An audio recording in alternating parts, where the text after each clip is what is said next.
Bien, hermanos, es un privilegio saludarles en esta mañana y poder contar con la presencia del Espíritu Santo, quien guió a nuestros líderes y pioneros en el pasado y quien ha estado guiando a su pueblo en este proceso de purificar nuestras almas para el encuentro con nuestro Señor. La temática que hemos venido abordando durante estos últimos días tiene que ver con el inicio doloroso de lo que vivieron nuestros pioneros al despertar el 23 de octubre y darse en cuenta que todas sus expectativas habían quedado como derrumbadas. El capítulo 10 de Apocalipsis, los versículos 10 y 11 declaran: entonces tomé el librito de la mano del ángel y lo comí, y era dulce en mi boca como a la miel, pero cuando lo hubo comido fue amargo en mi vientre. Y él me dijo: es necesario que profetices otra vez sobre muchos pueblos, naciones, lenguas y reyes. Apreciados hermanos, el mensaje del librito dulce y amargo ya había sido presentado 2 veces en el Antiguo Testamento, en el libro de Jeremías, capítulo 15, versículo 16, que fue el mismo mensaje que el Señor le diera al profeta Jeremías. El Señor le dice: toma el libro y cómelo, será dulce en tu boca, pero luego amargará tu vientre. Y ese mismo mensaje fue dado en el libro de Ezequiel, capítulo 3, versículos 1 al 3, con las mismas palabras. Ahora, lo dulce del mensaje es la alegre aceptación de la proclamación del tiempo del fin. Los hermanos proclamaron el fin del mundo, porque esa fue la interpretación que ellos le dieron al mensaje del santuario. Y lo amargo es el triste contraste de quienes habían creído el tiempo señalado, pero que terminó siendo para ellos amargo en su vientre o en su experiencia. Ahora tendrían que soportar las burlas, los insultos de quienes antes habían tomado y predicado este mismo mensaje, pero que habían renunciado a su fe. Aunque Dios no vino como creía, con todo esto, hermanos, Dios no abandonaría a su pueblo. Escribieron ellos: nosotros no somos de los que retroceden para perdición, sino de los que se mantienen firmes hasta el fin. Vamos a considerar algunas cosas de lo que pasó en esta ocasión. Número 1, los fieles pueden perder su confianza en lo que hicieron acertadamente, porque la fecha era exacta, de acuerdo a lo que habían ellos estudiado. La fecha concordaba exactamente con el 22 de octubre del año 1844. El problema fue el evento. Ellos habían dicho: el santuario es la tierra, y la forma como se purifica la tierra es justamente a través del fuego. Entonces dijeron: sin duda, el evento que se está mencionando aquí es el fin del mundo, en ocasión de la segunda venida de Cristo. Imagínense tantas personas sinceras que habían aceptado el mensaje, habían vendido sus propiedades, habían entregado los recursos en manos de los predicadores. Muchos de ellos habían renunciado a sus trabajos, pero todo había quedado ahora a la deriva, porque el Señor no apareció como ellos habían pronosticado. Encontré algo que me llamó la atención en el conflicto de los siglos. En el libro que tengo, es la página 358, dice: tardándose el esposo, cabecearon todas y se durmieron. La tardanza del esposo presenta la expiración del plazo que se esperaba al Señor. El contratiempo y la demora aparente.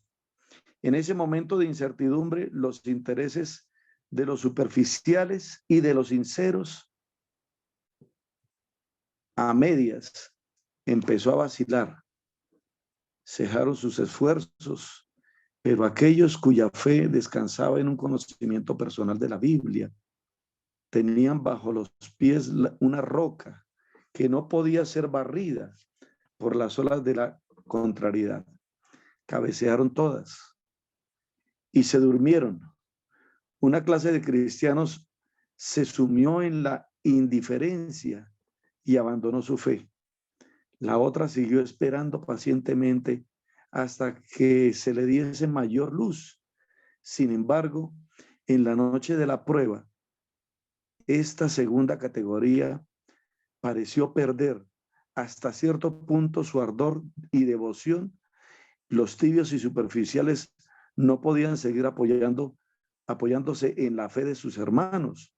Cada cual debía sostenerse por sí mismo o caer.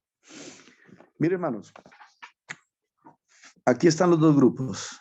Los que descansaban su fe en una así dice Jehová, y aquellos que solo seguían al grupo mientras caminaban, esperando que en algún momento ellos también pudiesen entrar dentro de la gracia que el Señor había prometido.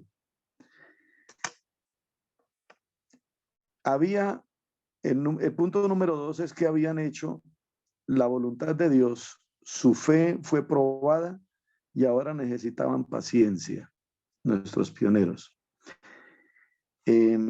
La paciencia es una virtud de los que esperan al Señor. La paciencia es soportar la prueba, aun cuando no entendamos exactamente todo lo que está ocurriendo a nuestro alrededor. Hay un paralelo entre los que esperaban al Señor en aquel momento y que fueron chasqueados con la prueba que tuvo María Magdalena, mientras fue al sepulcro a buscar al Señor. María Magdalena estaba llorando, sus lágrimas no dejaban ver claramente los que estaban a su alrededor. Y ella se encontró exactamente con Jesús, pero pensando que era el sepulturero, le dijo: Señor, ¿dónde han puesto el cuerpo de mi Señor? Porque no lo encuentro. Y entonces aquel personaje que hablaba con María le dijo: María, yo soy el que habla contigo. María apenas pudo percibir con sus oídos lo que no podía ver con sus ojos, que era que el Señor mismo apareció. En este caso de nuestros hermanos que estaban esperando al Señor y que no apareció, dice Primeros Escritos, los que sinceramente aman a Jesús pueden apreciar los sentimientos de las personas que aguardaron con intenso interés la venida de su Salvador. Nosotros nos aproximamos de esa hora con una calma solemne. Los verdaderos creyentes descansaban en una dulce comunión con Dios, una garantía de paz que disfrutarían en la brillante vida futura. Aquellos que experimentaron tal esperanza y confianza jamás se olvidarán de aquellas preciosas horas de espera. La espera para los que ponen su confianza solo en eventos, en fechas, en circunstancias, se vuelve una espera tediosa, una espera amarga, dura, difícil. Para los que confían y creen en su Señor, es una espera paciente, apacible.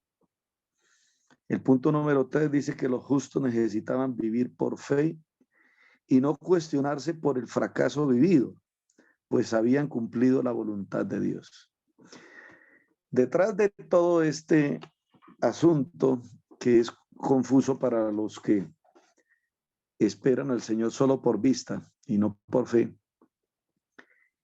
estaba el proceso que Dios mantiene guardado dentro de sus planes maravillosos, y es el cumplimiento de la profecía. Lo que para muchos fue un fracaso o fue un chasco, para el pueblo adventista, el pueblo remanente, se convirtió en la principal evidencia de que somos la iglesia remanente de Dios de los últimos días. Debíamos pasar por este chasco, como estaba anunciado en el libro de Apocalipsis capítulo 10, versículos 10 y 11. Fueron prácticamente 10 días sumamente difíciles. Si tú lees el libro Conflicto de los Siglos y Primeros Escritos, vas a entender que ellos lloraron hasta el cansancio. Lloraron porque estaban frustrados de no ver cumplidas sus expectativas. No sé cuántos de ustedes recuerden este pastor, si alguien me recuerda su nombre, que predicó y bautizó los últimos creyentes en el lago, en un lago frío, y luego murió de neumonía, justamente 15 días antes de que se cumpliera el plazo de los que habían predicho de 1844, el 22 de octubre. La viuda alentaba a sus hijitos diciéndoles: hijos, no se preocupen, ya solo quedan 15 días, 10 días, 8 días, y papá se levantará para encontrarse con nosotros y entraremos por las puertas de la ciudad santa. Pues tristemente ese episodio nunca pasó. ¿Qué explicación darle a los hijos? El hermano Stockman. Gracias, pastor. Reunirse con su papá era la más grande de las ilusiones. Era como decir: lo que creímos no fue en vano. Valió la pena predicar hasta el cansancio, valió la pena esperar hasta este momento. Y ahora no tener una explicación para decir: papá, no lo vamos a ver por ahora. Hermanos, fue una situación complicada. Ahora, el libro el gran movimiento adventista dice: los que pasaron por esta prueba relataron así la escena. Quedamos perplejos y decepcionados, pero no renunciamos a nuestra fe. Sentimos que habíamos cumplido nuestro deber. Habíamos vivido de acuerdo con nuestra preciosa fe. Estábamos desilusionados, pero no desanimados. Tuvimos necesidad de una infinita paciencia, pues los burladores eran muchos. Éramos frecuentemente saludados por insinuaciones maldadosas acerca de nuestra desilusión pasada. ¿Ustedes aún no han subido? ¿Cuándo creen que será esto? Esos y otros sarcasmos semejantes eran frecuentemente desahogados sobre nosotros por nuestros conocidos mundanos y aún por algunos profesos cristianos que aceptaban la Biblia, pero que fracasaron en aprender grandes e importantes verdades. La inmortalidad aún no se nos apegaba. Los efectos de la maldición estaban a nuestro alrededor. Fue difícil retomar los enfados, cuidados de la vida, los cuales imaginábamos haber depuesto para siempre. Imagínense los discípulos desilusionados luego que el Señor muriera. Los discípulos habían experimentado este mismo chasco. Sin embargo, había una misión y los discípulos fueron visitados por los ángeles para aclararles su triste desilusión. Los ángeles aparecieron y le dijeron, miren, ustedes no se detengan. Este mismo Jesús que ha sido arrebatado hacia el cielo, ese mismo Jesús va a volver. No en vuestros días. Deben cumplir la misión. Y la misión es, sigan predicando el evangelio. Vayan. Habrá una señal. Y ellos entraron en el aposento alto durante 50 días para esperar la señal. Y la señal era justamente el día del Pentecostés.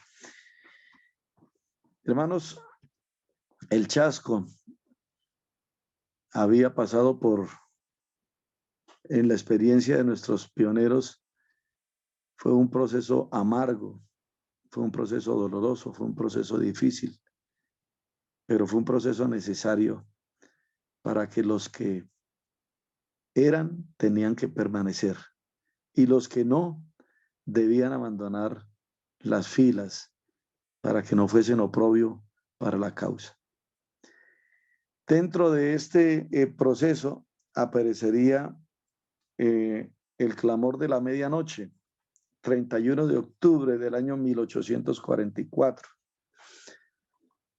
Habían esperado en oración 10 días después del Chasco y el Señor les había hecho la promesa, deben volver a profetizar, deben volver a estudiar para que haya luz sobre las tinieblas que ahora rondaban sus vidas.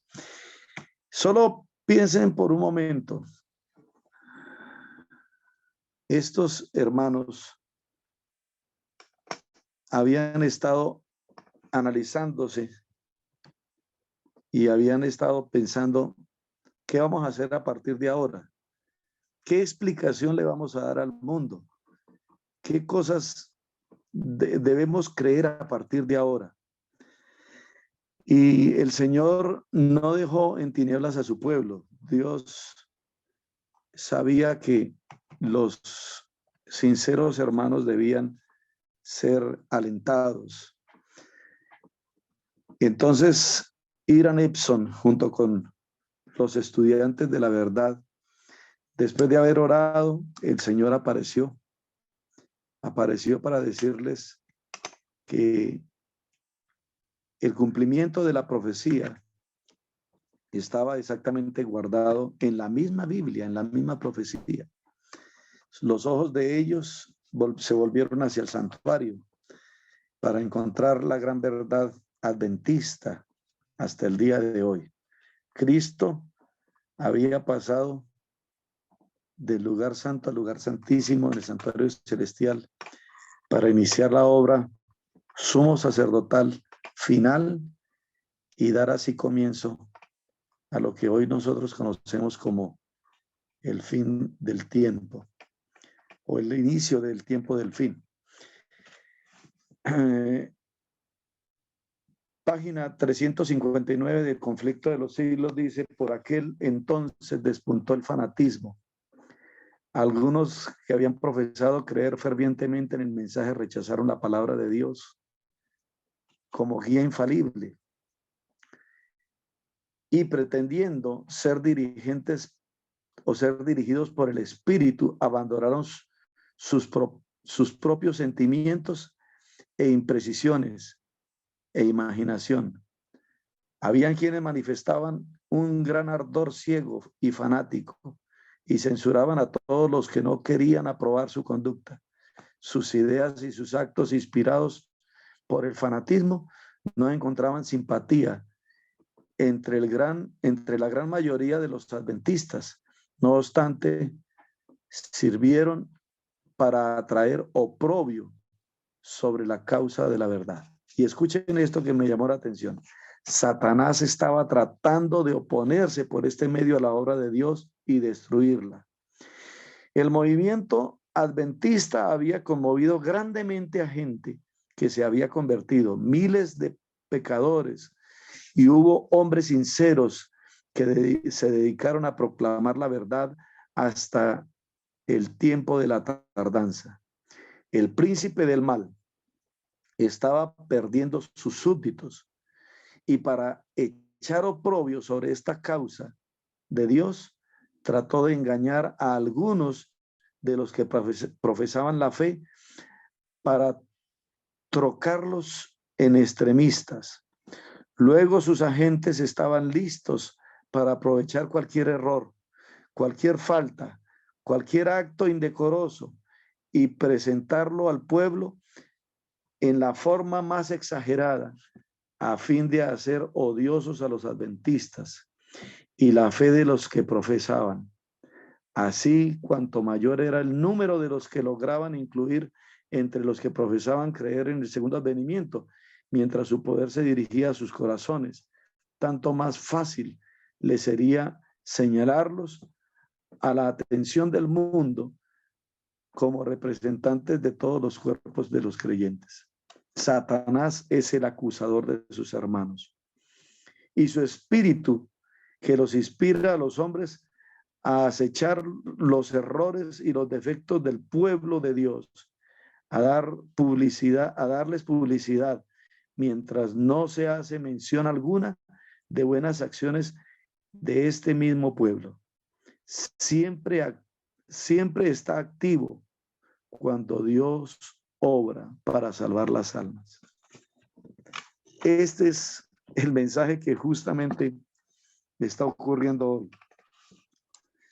Satanás trabaja diligentemente para denigrar del pueblo de Dios, para destruir la obra de Dios, para hacer bajar los brazos de los que hoy se han levantado para proclamar esta verdad presente. Hermanos, el punto número 4 dice que los que no soportaron la prueba de fe abandonarían su obra y tomarían el camino de la perdición.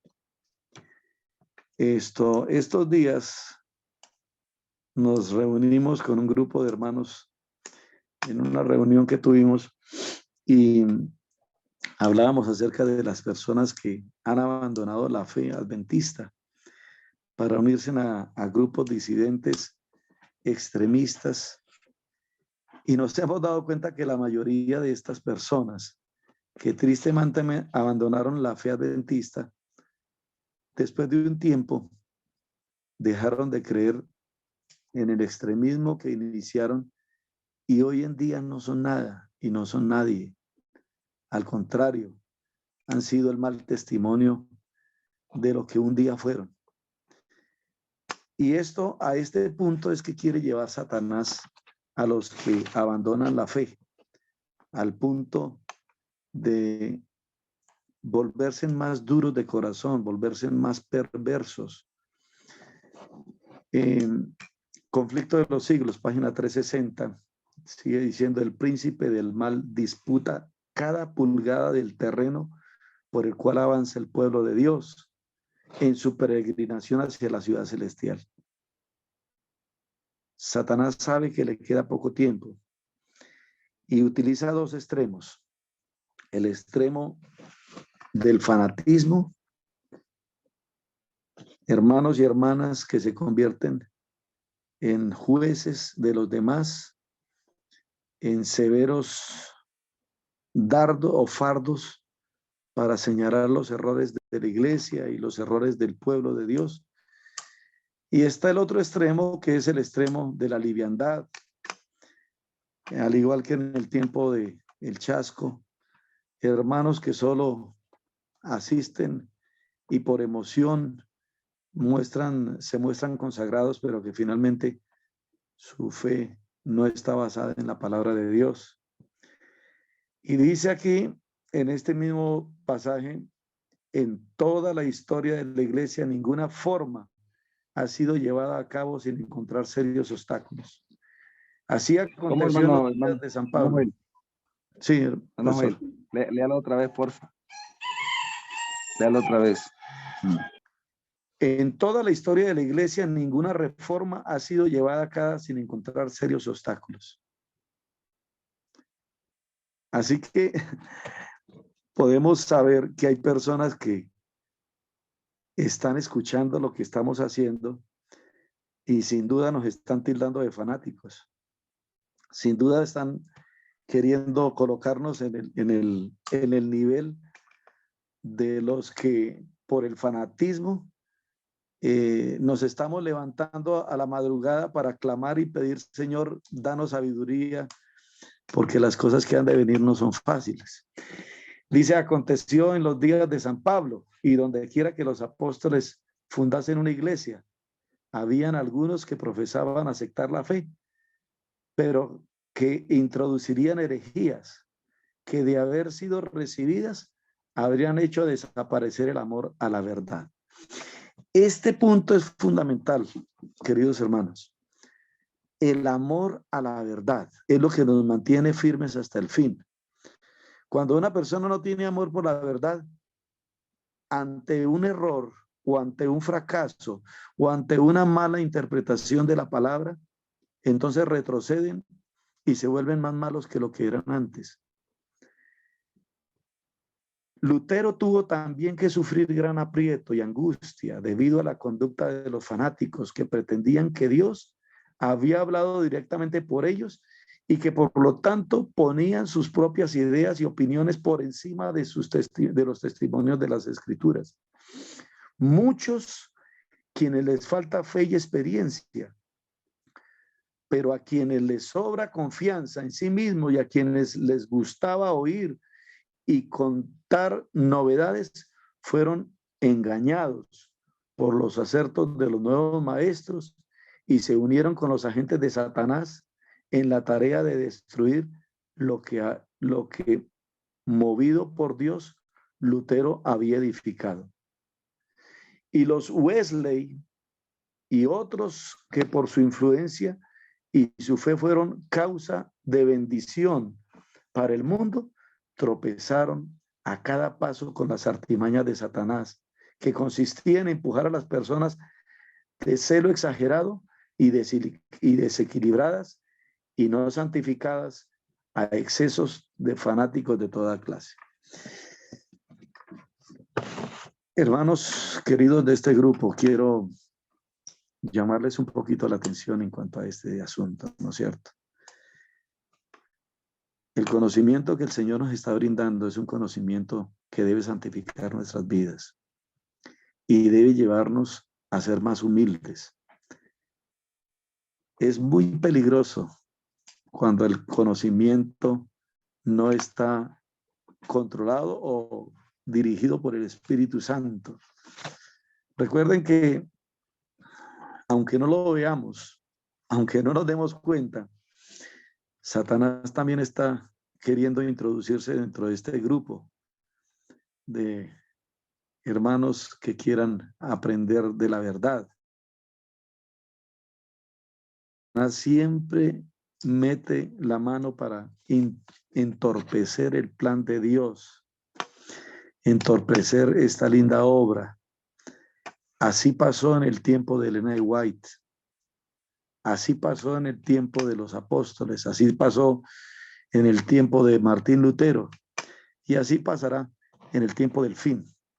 Muchos de los que hoy dicen creer o esperan al Señor, muy pronto se convertirán también en nuestros enemigos y adversarios.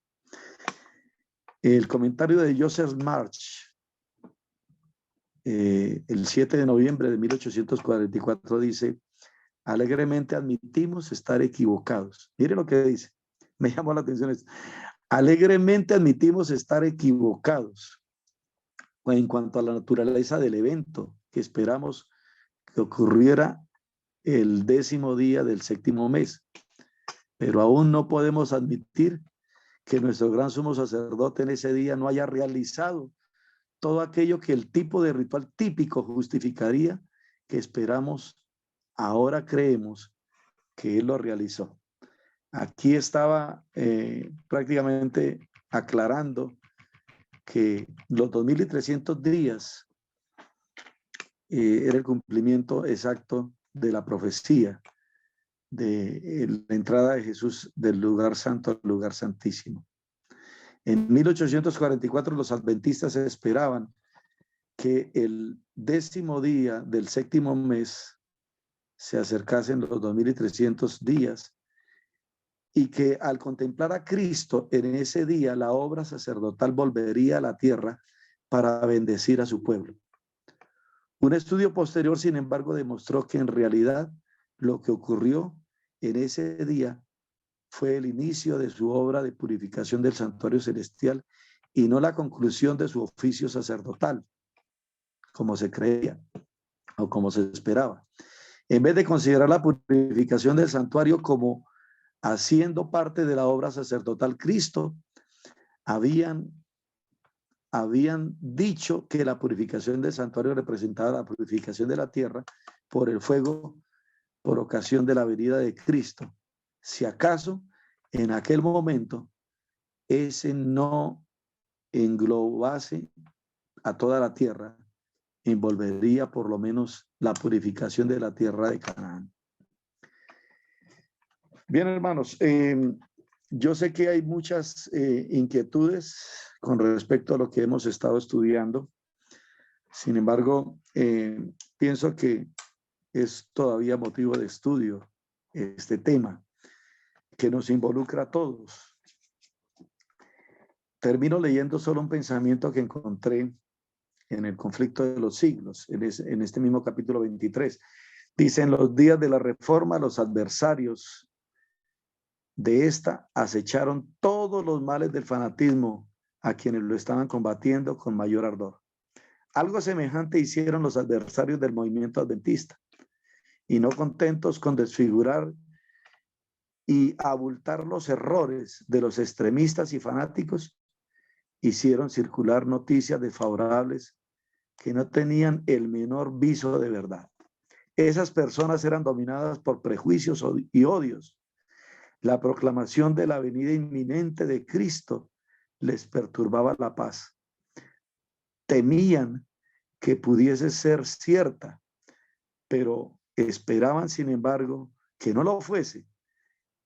Y este era el motivo secreto de la lucha contra los adventistas y su fe. Así que estas personas, dominadas por los prejuicios y por el odio de que finalmente no se cumplieron las expectativas que ellos tenían, se volvieron los más grandes acérrimos de la verdad y de los adventistas de ese tiempo. Hermanos, no estemos esperando que las cosas van a ser más fáciles para nosotros en este tiempo. Se va a levantar un grupo de personas que van a empezar a señalar errores, o ya lo están, ¿no es cierto? Aún dentro de nuestra iglesia ya hay personas que están apostatando de la fe para enseñar cosas contrarias a la verdad que está escrita. Personas que creíamos eran sinceras y personas de gran influencia, hoy en día están abandonando la fe para decir que el Señor les dio más luz, para decir que el Señor los ha enviado como emisarios para una nueva dispensación o un nuevo conocimiento que nosotros no tenemos. Nosotros necesitamos colocar nuestros pies en una silla, dice Jehová. Nuestros pies vacilantes deben afirmarse más en la roca que es Cristo Jesús. Hermanos, sigamos adelante. La hora de la prueba se avecina, la hora de la prueba final se acerca y necesitamos nosotros estar firmes en lo que el Señor nos ha mostrado a través de su palabra. Yo insisto en la idea de que este pueblo, aunque defectuoso, en las manos del Señor va a llegar hasta las puertas de la ciudad donde el Señor nos aguarda para darnos la corona de la vida. Que el Señor nos bendiga, que perseveremos en esta fe, que no desmayemos. Hermanos, si nuestros pioneros fueron capaces de pasar esta terrible prueba y este chasco doloroso que no solo involucraba lo que ellos habían esperado, sino el futuro que ellos no entendían y no sabían que iba a ocurrir. pues nosotros ya pasamos o ya podemos mirar hacia el pasado con fe y decir si el Señor fue capaz de mantener firme a estos hombres para guardarnos en esta fe. Nosotros somos capaces también de pasar esta prueba en el nombre del Señor. El Señor les bendiga. Que tengamos un día muy bendecido para todos. Amén, amén. Muchas gracias, hermano.